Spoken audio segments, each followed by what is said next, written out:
Hari ini kita akan membahas mengenai perbuatan pidana. Terkait dengan perbuatan pidana ini, ada beberapa istilah yang digunakan oleh para ahli. Beberapa istilah itu akan kita bahas.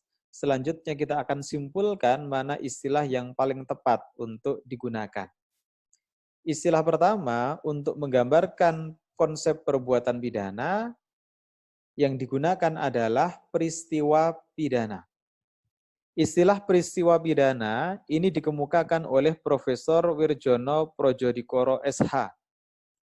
Istilah peristiwa pidana ini pernah digunakan dalam pasal 14 ayat 1 Undang-Undang Dasar Sementara 1950. Jadi istilah peristiwa pidana secara eksplisit ada di dalam Undang-Undang Dasar Sementara 1950. Ketika digunakan istilah peristiwa pidana, maka substansinya mencakup perbuatan manusia atau kejadian alam.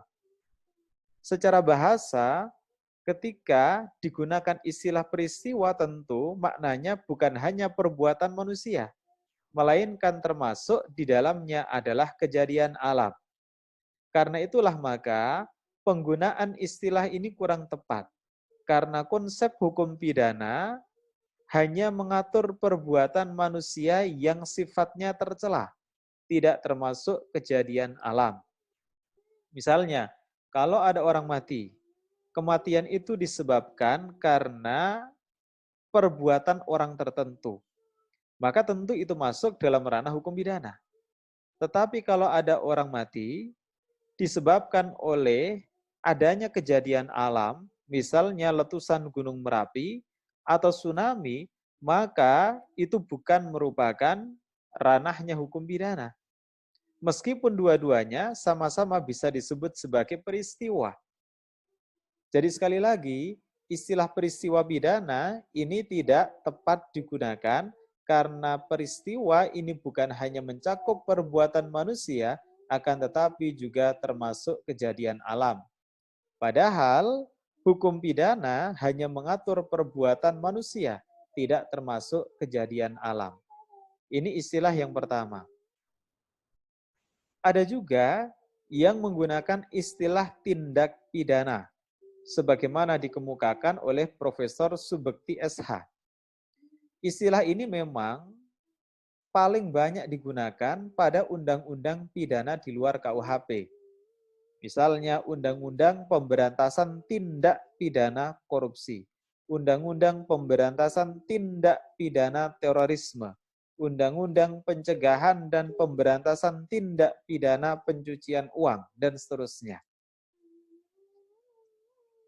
Nah, kalau digunakan istilah tindak pidana, maka apa substansinya secara bahasa? Kata tindak yang berarti tindak tanduk merupakan perbuatan manusia yang bersifat aktif. Jadi merupakan suatu kelakuan yang sifatnya aktif. Dari situlah maka istilah tindak pidana ini kurang tepat. Karena konsep hukum pidana bukan hanya mencakup perbuatan aktif atau biasa disebut dengan commission delicta. Akan tetapi juga mencakup perbuatan pasif atau biasa disebut dengan omission delicta. Nah, misalnya apa? Ada orang yang membiarkan orang lain dalam keadaan sengsara ketika tidak ditolong, maka nyawanya terancam. Jadi diamnya seseorang itu merupakan perbuatan pidana. Itulah yang disebut dengan perbuatan pasif. Atau orang menerima transfer uang yang bersumber dari tindak pidana. Jadi dia hanya menerima saja. Menerima itu adalah perbuatan pasif. Sepanjang orang itu mengetahui atau patut menduga bahwa uang yang dia terima merupakan hasil tindak pidana, maka perbuatan itu merupakan tindak pidana. Nah, tindak pidana yang sifatnya pasif atau omission delicta. Karena itulah istilah tindak pidana tidak tepat digunakan. Karena tadi istilah tindak pidana hanya merupakan perbuatan manusia yang bersifat aktif. Karena secara bahasa, tindak itu sama dengan tindak tanduk yang merupakan kelakuan aktif. Padahal hukum pidana selain mencakup kelakuan aktif juga kelakuan pasif atau omission delicta. Istilah yang berikutnya, perbuatan pidana. Sebagaimana dikemukakan oleh Profesor Mulyatno SH. Secara bahasa, substansi perbuatan pidana mencakup kelakuan manusia saja bukan termasuk di dalamnya kejadian alam. Ketika Merapi meletus, maka tidak bisa dikatakan sebagai perbuatan Gunung Merapi. Tetapi kalau kelakuan yang dilakukan oleh manusia, maka bisa disebut sebagai perbuatan. Kemudian, istilah perbuatan ini juga mencakup kelakuan manusia, baik aktif maupun pasif. Tidak melakukan sesuatu itu dianggap sebagai suatu perbuatan. Diamnya seseorang itu bisa dikatakan sebagai perbuatan. Sehingga istilah perbuatan ini bukan hanya mencakup kelakuan manusia yang bersifat aktif, akan tapi juga kelakuan manusia yang bersifat pasif. Karena substansinya menggambarkan dua hal ini, maka perbuatan pidana ini merupakan istilah yang paling tepat. Kenapa demikian? Karena menunjukkan kelakuan manusia yang menimbulkan akibat tertentu dan dilarang oleh hukum pidana, di mana pelakunya diancam dengan sanksi berupa pidana tertentu. Jadi jelas istilah perbuatan hanya untuk kelakuan manusia. Yang kedua, perbuatan itu maksudnya berupa kelakuan manusia yang aktif maupun yang pasif.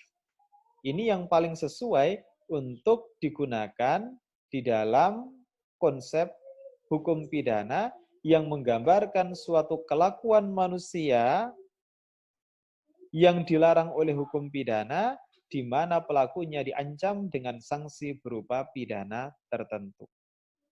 Ini beberapa peristilahan di dalam khazanah keilmuan yang seringkali digunakan untuk menyebut suatu perbuatan terlarang yang pelanggarnya diancam dengan sanksi yang bersifat spesifik, yaitu sanksi pidana. Ya, sekarang kita masuk ke pengertian perbuatan pidana. Secara umum, pengertian perbuatan pidana atau dalam bahasa Belanda disebut dengan strafbaarheid, terdiri atas. Ada yang mendefinisikan perbuatan pidana sebagai perbuatan yang diancam dengan pidana, bersifat melawan hukum, dan berhubungan dengan kesalahan yang dilakukan oleh orang yang dapat dipertanggungjawabkan atas perbuatannya. Definisi ini banyak dikemukakan oleh pengikut aliran monisme, aliran yang menggabungkan antara konsep perbuatan pidana dengan pertanggungjawaban pidana. Dulu pernah saya sampaikan, kalau perbuatan pidana ini bersifat konkret, sementara pertanggungjawaban pidana ini bersifat abstrak yang melekat pada pelaku perbuatan pidana. Kenapa bersifat abstrak? Karena menyangkut sikap batin seseorang. Nah, aliran monisme ini menggabungkan antara konsep perbuatan pidana dengan pertanggungjawaban pidana. Maka ketika mendefinisikan pengertian perbuatan pidana, definisinya itu juga mencakup aspek pertanggungjawaban pidana. Ini pengertian yang pertama. Kemudian ada juga yang mendefinisikan perbuatan pidana sebagai perbuatan yang dilarang dan diancam pidana bagi barang siapa yang melakukannya. Pengertian ini banyak dikemukakan oleh pengikut aliran dualisme yang memisahkan antara konsep perbuatan pidana dengan pertanggungjawaban pidana. Coba kalau kita lihat pengertian yang kedua ini. Di dalam pengertian tersebut tidak dicantumkan aspek pertanggungjawaban pidana. Kenapa? Karena para ahli yang menggunakan definisi ini memisahkan antara konsep perbuatan pidana dengan pertanggungjawaban pidana atau yang disebut dengan aliran dualisme. Sehingga ketika mendefinisikan perbuatan pidana tidak mencantumkan aspek pertanggungjawaban pidana karena aspek pertanggungjawaban pidana dianggap di luar konsep perbuatan pidana karena merupakan konsep tersendiri.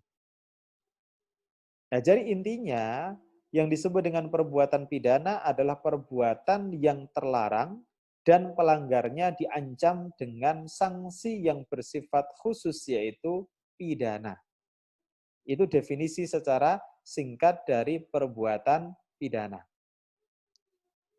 Ya, sebagai catatan, sampai dengan versi yang terakhir ini, RUU KUHP menggunakan istilah tindak pidana sebagaimana yang digunakan dalam Undang-Undang Hukum Pidana di luar KUHP. Makanya di dalam RUU KUHP ada 2 bab. Bab 1 tentang aturan umum yang berisi asas-asas hukum pidana. Bab 2 merupakan buku tindak pidana atau yang berisi mengenai perbuatan-perbuatan yang dilarang beserta ancamannya berupa pidana. Jadi hanya ada 2 buku. Buku ke-1 tentang aturan umum, buku kedua tentang tindak pidana. Jadi istilah yang digunakan dalam RUU KUHP adalah istilah tindak pidana. Sekalipun sebenarnya secara konseptual yang lebih tepat digunakan adalah istilah perbuatan pidana. Pertanyaannya kenapa RUU KUHP menggunakan istilah tindak pidana? Menurut Profesor Ruslan Saleh, digunakan istilah tindak pidana karena istilah tersebut sudah terlanjur dikenal oleh masyarakat. Jadi istilah yang paling familiar di tengah masyarakat adalah istilah tindak pidana. Itulah yang menyebabkan pembentuk RUU KUHP menggunakan istilah tindak pidana bukan menggunakan istilah perbuatan pidana. Ini terkait dengan peristilahan. Ya, sekarang kita lanjutkan. Bagaimana hubungan antara perbuatan pidana dengan pertanggungjawaban pidana? Dulu pernah saya sampaikan, ketika orang terbukti secara sah dan meyakinkan melakukan perbuatan pidana, maka tidak serta-merta orang tersebut dapat dijatuhi pidana. Kenapa demikian? Karena harus ada unsur pertanggungjawaban pidana. Jadi apakah ketika melakukan perbuatan pidana tersebut, pelakunya merupakan orang yang dapat dipersalahkan atau dapat dicela atas perbuatan pidana yang dia lakukan. Itu konsep pertanggungjawaban pidana. Misalnya jelas terbukti secara sah dan meyakinkan terjadi pencurian, itu perbuatan pidana. Tapi pelakunya tidak serta-merta dapat dipidana. Misalnya ternyata pelakunya adalah orang gila, di mana orang gila itu termasuk orang yang tidak dapat dipersalahkan atau dicela atas perbuatan yang dia lakukan. Maka tidak dapat dijatuhi pidana. Ya, bagaimana hubungan perbuatan pidana dengan pertanggungjawaban pidana? Di dalam hukum pidana ada 2 aliran terkait dengan hal itu. Aliran yang pertama adalah aliran monisme. Menurut aliran ini, konsep perbuatan pidana menjadi satu kesatuan dengan pertanggungjawaban pidana. Artinya, aliran ini menggabungkan antara konsep perbuatan pidana dengan konsep pertanggungjawaban pidana. Ini mengandung konsekuensi. Ketika menggabungkan 2 konsep tersebut, hakim dalam melakukan pemeriksaan perbuatan pidananya dan pertanggungjawaban pidananya dilakukan secara sekaligus. Jadi tidak melakukan pemeriksaan perbuatannya pidana saja, kemudian baru pertanggungjawaban pidana, tapi tidak. Pemeriksaan terhadap perbuatan pidana dan pertanggungjawaban pidana itu dilakukan secara sekaligus. Yang mengikuti aliran ini misalnya Simons. Kita bisa lihat bagaimana Simons ketika mendefinisikan perbuatan pidana atau strafbarfeit. Menurut Simons, perbuatan pidana adalah kelakuan yang diancam dengan pidana, bersifat melawan hukum, dan berhubungan dengan kesalahan orang yang dilakukan oleh orang yang mampu bertanggung jawab. Jadi definisi perbuatan pidana di dalamnya mengandung konsep perbuatan pidana dan konsep pertanggungjawaban pidana. Ini menjadi satu kesatuan yang disebut sebagai perbuatan pidana. Karena definisi yang diungkapkan itulah, maka Simons ini termasuk ahli hukum pidana yang mengikuti aliran monisme. Ya, sekarang yang kedua adalah aliran dualisme. Aliran dualisme ini memisahkan antara konsep perbuatan pidana dengan konsep pertanggungjawaban pidana. Kenapa? Karena dua konsep tersebut berbeda. Perbuatan pidana itu merupakan dasein, nyata, bersifat abstrak. Pencurian, pembunuhan, itu sifatnya abstrak. Sementara pertanggungjawaban pidana merupakan das sollen, yang ada di dalam alam idealita atau sikap batin pelaku perbuatan pidana, yang bersifat abstrak. Makanya biasa disebut dengan mens rea. Kalau dalam bahasa Inggris biasa disebut dengan guilty mind, kesalahan yang bersumber dari sikap batin seseorang. Karena yang satu nyata atau konkret, sementara yang satu ada di alam idealita atau bersifat abstrak, maka mestinya dua konsep ini dipisahkan. Apa konsekuensinya? Konsekuensinya, pemeriksaan antara perbuatan pidana dengan pertanggungjawaban pidana tidak dilakukan secara sekaligus. Apabila perbuatan pidana terbukti, maka hakim selanjutnya melakukan pemeriksaan pada dapat tidaknya pelaku dipertanggungjawabkan secara pidana. Jadi buktikan dulu perbuatan pidana, baru pertanggungjawaban pidananya. Kenapa? Karena dua hal itu merupakan dua konsep yang berbeda. Pengikut aliran dualisme, ini misalnya Profesor Mulyatno. Bisa kita lihat bagaimana Profesor Mulyatno mendefinisikan perbuatan pidana. Perbuatan pidana adalah perbuatan yang dilarang oleh suatu aturan hukum disertai dengan ancaman sanksi berupa pidana tertentu. Ya, jadi Profesor Mulyatno mendefinisikan perbuatan pidana di dalamnya sama sekali tidak ada unsur pertanggungjawaban pidana.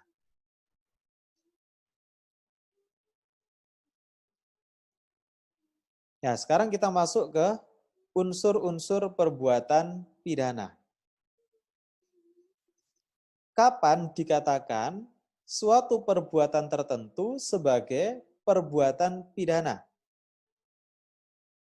Ya, sepanjang perbuatan tersebut memenuhi unsur-unsur perbuatan pidana, maka bisa disebut sebagai perbuatan pidana.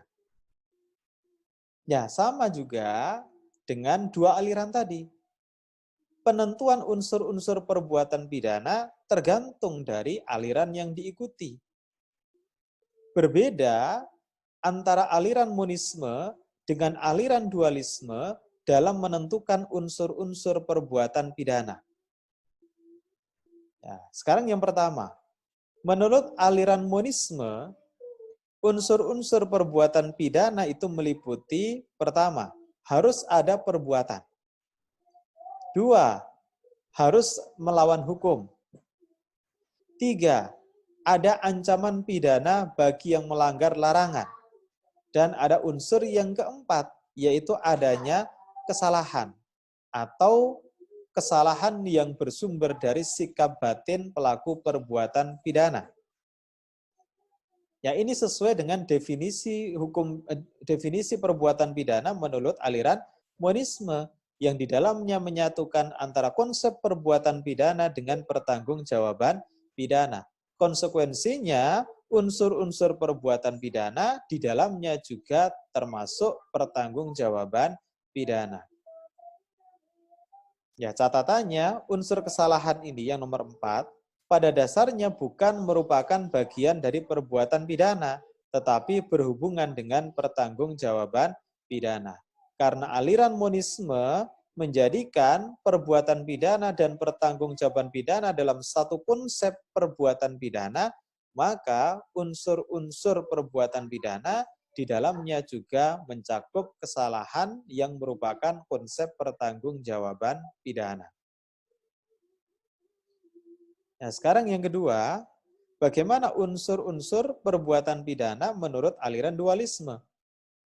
Karena aliran dualisme ini memisahkan antara konsep perbuatan pidana dengan pertanggungjawaban pidana, maka menurut aliran ini, unsur-unsur perbuatan pidana meliputi adanya suatu perbuatan, perbuatan itu melawan hukum, dan ada ancaman pidana bagi yang melanggar larangan. Jadi ketika sudah memenuhi 3 unsur ini, suatu perbuatan bisa dikatakan sebagai perbuatan pidana. Bagaimana dengan kondisi pelakunya? Bisa jadi dia tidak dapat dipertanggungjawabkan. Maka apakah dia dikatakan melakukan perbuatan pidana? Ya, melakukan perbuatan pidana. Soal pertanggungjawaban pidana itu sudah ada di konsep yang lain di luar perbuatan pidana. Karena aliran dualisme ini memisahkan antara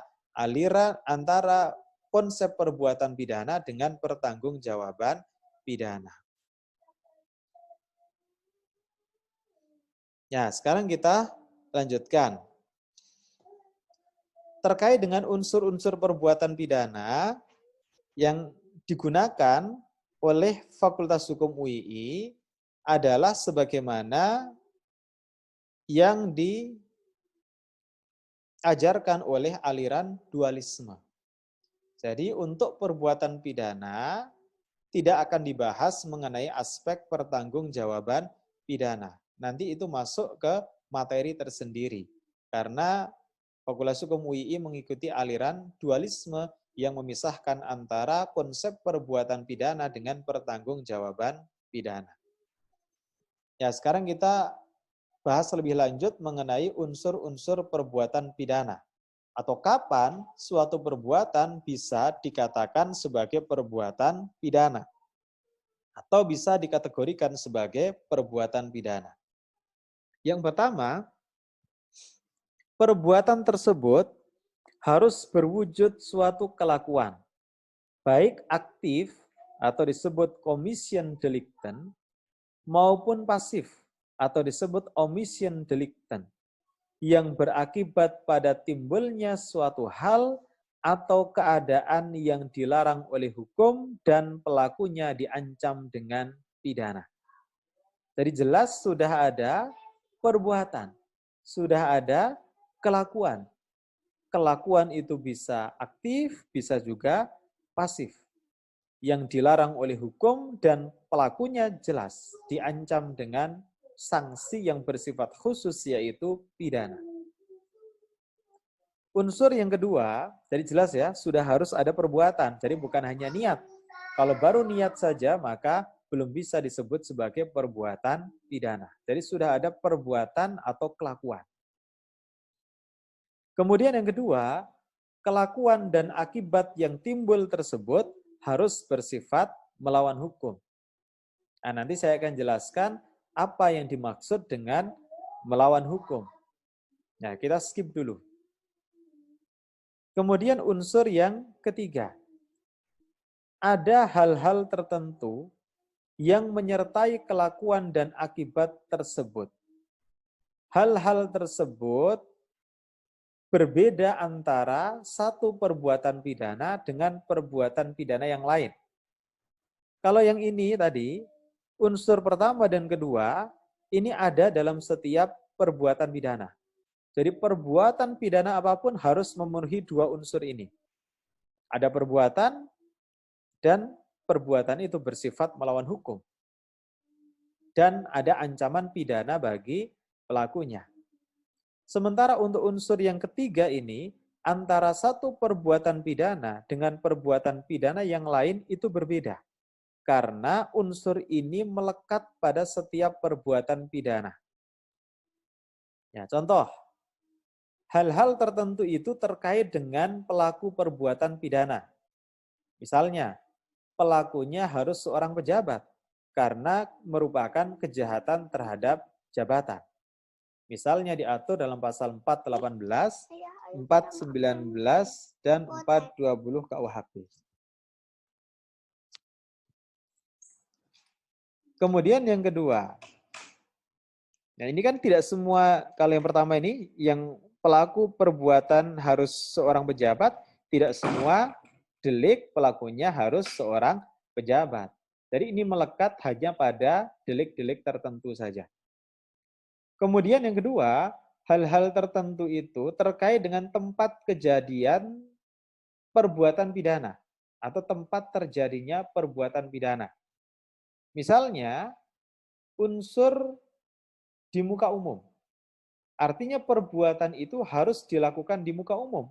Kalau tidak dilakukan di muka umum, maka tidak memenuhi unsur. Misalnya pasal 160 KUHP tentang penghasutan. Barang siapa yang di muka umum menghasut orang untuk melakukan perbuatan pidana di Indonesia dan seterusnya. Jadi penghasutan itu harus dilakukan di muka umum. Sebagaimana diatur dalam pasal 160 KUHP. Ini hal-hal tertentu yang terkait dengan tempat terjadinya perbuatan pidana. Untuk tidak pidana yang lain, ya tidak harus ada unsur di muka umum karena ini melekat pada delik tertentu seperti pasal 160 KUHP. Kemudian hal-hal tertentu yang terkait dengan aspek kesalahan sebagai syarat tambahan.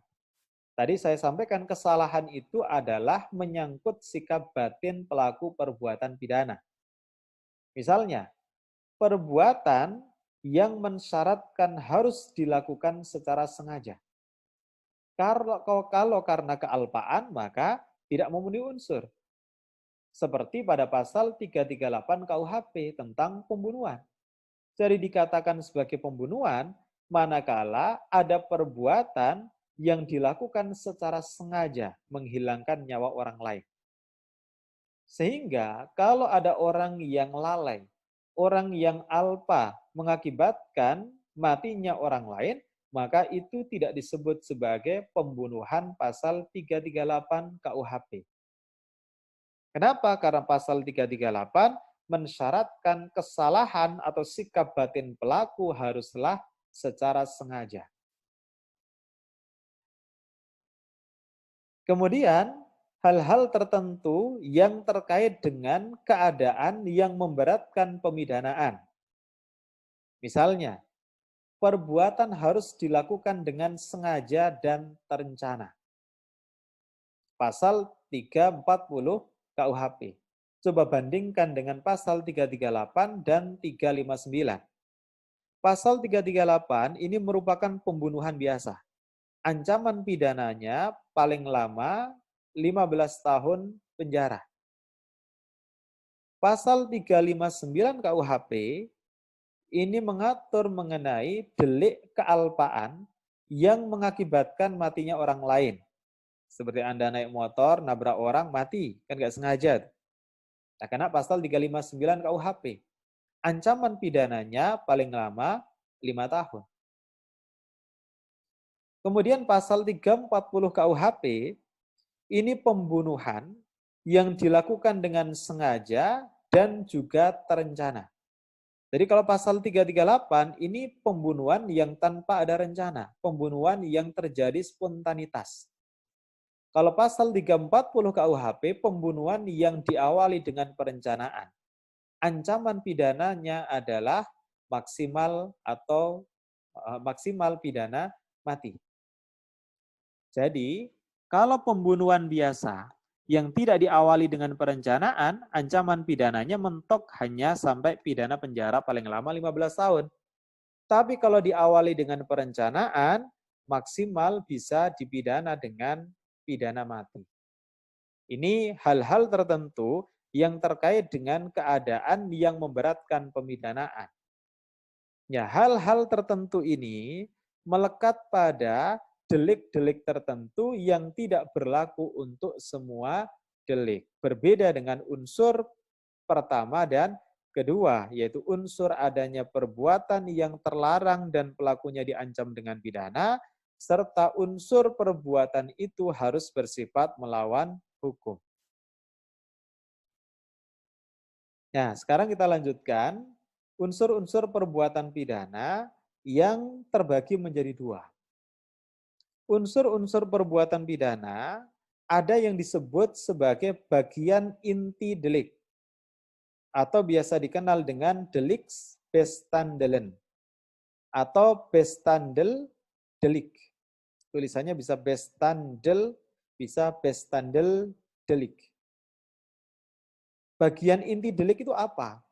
Unsur yang secara tegas tercantum dalam rumusan delik. Karena secara tegas tercantum dalam rumusan delik, maka unsur ini harus dibuktikan. Kalau salah satu dari unsur ini tidak terbukti, maka pelaku tidak dapat dijatuhi pidana. Contoh, adanya unsur perencanaan dalam delik pembunuhan yang direncanakan pasal 340 KUHP. Jelas disebutkan pembunuhan yang diawali dengan perencanaan secara eksplisit, secara ekspresif verbis dicantumkan dalam rumusan delik, maka disebut sebagai bagian inti delik, sehingga unsur perencanaan ini harus dibuktikan. Kalau unsur perencanaan ini tidak dapat dibuktikan, maka tidak dapat dikenai ketentuan pasal 340 KUHP. Ya, kemudian ada unsur-unsur perbuatan pidana yang disebut sebagai elemen delik atau delik elementen atau kadang disebut dengan elemen delik. Ya, elemen delik ini termasuk unsur yang tidak tercantum dalam rumusan delik. Namun unsur itu ya harus ada dalam suatu delik. Karena tidak tercantum secara ekspresif verbis di dalam rumusan delik, maka unsur ini tidak harus dibuktikan. Contoh, unsur melawan hukum dalam delik perkosaan, pasal 285 KUHP. Di dalam rumusan delik perkosaan 285 KUHP tidak dicantumkan secara eksplisit unsur melawan hukum. Jadi bunyinya, barang siapa yang dengan kekerasan atau ancaman kekerasan memaksa seorang wanita untuk bersetubuh dengannya di luar perkawinan. Tidak ada melawan hukumnya. Akan tetapi, setiap perbuatan pidana itu harus mengandung unsur melawan hukum. Tapi karena tidak dicantumkan secara eksplisit dalam rumusan delik, maka unsur melawan hukum ini tidak harus dibuktikan. Kemudian unsur kesalahan yang bersifat kesengajaan, misalnya dalam delik pencurian, pasal 362 KUHP. Tidak ada sengaja di dalam rumusan delik pencurian.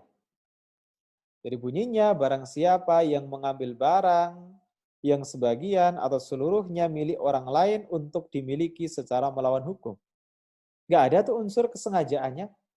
Apakah pencurian harus dilakukan dengan sengaja? Ya tentu semua perbuatan pidana harus mengandung unsur kesalahan. Apakah itu sengaja atau kealpaan? Kalau tidak dirumuskan berarti sengaja. Oleh karenanya maka, karena ini tidak dicantumkan dalam rumusan delik secara ekspresif verbis, maka unsur kesengajaan ini tidak harus dibuktikan. Jadi cukup yang dibuktikan adalah barang siapa, ada orangnya. Mengambil. Yang diambil apa? Barang yang sebagian atau seluruhnya milik orang lain. Barang itu untuk dimiliki secara melawan hukum. Kalau semua unsur itu sudah terbukti, ya berarti telah terjadi delik pencurian. Ya dengan terbuktinya semua itu, maka dianggapnya unsur kesalahan berupa kesengajaan telah terbukti.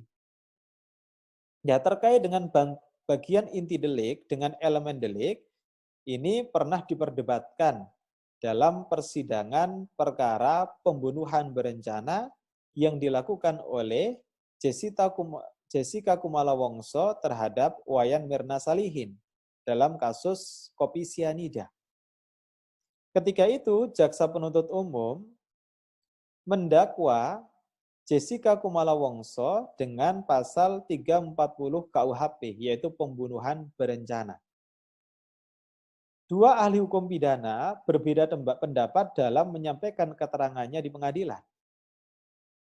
Menurut Profesor Edi Hiaritz, yang merupakan saksi ahli dari pihak jaksa penuntut umum, bahwa ketentuan pasal 340 KUHP, rumusan deliknya tidak mencantumkan keharusan adanya motif orang melakukan pembunuhan. Karena tidak dicantumkan dalam rumusan delik pasal 340 KUHP, berarti bukan merupakan bagian inti delik. Kalau bukan bagian inti delik, berarti motif itu tidak harus dibuktikan. Karena ketika itu memang jaksa penuntut umum kesulitan kalau harus membuktikan motif pembunuhan yang dilakukan oleh Jessica Kumala Wongso terhadap Wayan Mirna Salihin. Jadi dalam pasal 40 KUHP, unsur yang perlu dibuktikan adalah adanya perencanaan. Kapan dianggap ada perencanaan? Manakala ada jeda antara persiapan melakukan perbuatan dengan pelaksanaan perbuatan, di mana dalam waktu jeda itu pelaku memungkinkan untuk berpikir secara normal, untuk berpikir secara tenang. Kalau ada waktu jeda antara persiapan dengan pelaksanaan delik, di mana pelakunya bisa berpikir dengan tenang, maka berarti ada unsur perencanaan. Tapi kalau jeda antara persiapan dengan pelaksanaan, itu tidak ada waktu pelaku untuk berpikir tenang, berarti tidak ada unsur perencanaan. Itu saja yang perlu dibuktikan, karena itu yang ada di dalam rumusan delik, yang merupakan bagian inti delik atau bestandel delik. Sementara menurut Dr. Muzakir, dosen Fakultas Hukum UI, yang menjadi saksi ahli dari pihak terdakwa, mengatakan bahwa kalau seseorang dianggap melanggar pasal 340 KUHP, harus dibuktikan ada motifnya dalam pembunuhan itu. Karena tidak mungkin ada unsur perencanaan kalau di dalamnya tidak ada motif. Orang yang berencana membunuh itu pasti ada motifnya di dalam pembunuhan itu. Sehingga motif itu harus dibuktikan. Ya, motif itu tidak ada dalam rumusan delik, sehingga bukan merupakan bagian inti delik, akan tetapi merupakan elemen delik. Kalau merupakan elemen delik, maka tidak harus dibuktikan mengenai adanya motif itu. Nah, ini terkait dengan unsur-unsur perbuatan pidana yang terbagi menjadi bestandel delik dan elemen delik.